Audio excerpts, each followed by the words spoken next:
அமமுக கழக பொதுச் செயலாளர் மக்கள் செல்வர் டிடிவி தினகரன் அவர்களின் பிறந்த நாளை முன்னிட்டு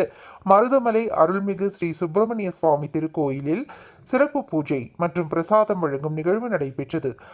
மக்கள் முன்னேற்ற கழக பொதுச் செயலாளர் மக்கள் செல்வர் டிடிவி தினகரன் அவர்களின் பிறந்த நாளை முன்னிட்டு இன்று காலை கோவை மத்திய மாவட்ட கழக செயலாளர் பி பாஸ்கர் தலைமையிலும் முன்னாள் கூட்டுறவு சங்க துணைத் தலைவர் கோவை வடக்கு சட்டமன்ற தொகுதி பொறுப்பாளர் வடவள்ளி பகுதி கழக செயலாளர் ஜி கருப்பசாமி ஏற்பாட்டில் மக்கள் செல்வர் அவர்களுக்கு மருதமலை அருள்மிகு ஸ்ரீ சுப்பிரமணிய சாமி திருக்கோயிலில் பிறந்தநாள் சிறப்பு பூஜை மற்றும் பக்தர்களுக்கு பிரசாதம் வழங்கும் நிகழ்வு நடைபெற்றது. இந்நிகழ்வில் மாநில பொறியாளர் அணி இணை செயலாளர் சிங்கை சேது, மாவட்ட அவைத்தலைவர் நக்கீரன், மாவட்ட இணை செயலாளர் கோமதி, பகுதி கழக செயலாளர்கள் ராமநாதன், மதனகோபால், பாலு, செல்லப்பாண்டி, சாமியானா பாபு, அம்மா தொழிற்சங்க பேரவை மாவட்ட செயலாளர் சுதாகர், மாவட்ட சார்பணி செயலாளர்கள் பசும்பொன்குமார், மகேந்திரன், சுதாகர், சந்திரகலா, கௌரி, பகுதி கழக நிர்வாகிகள் சுந்தர்சிங், விஜயலட்சுமி, காளிமுத்து, வட்டக்கழக செயலாளர்கள் ராகவன்,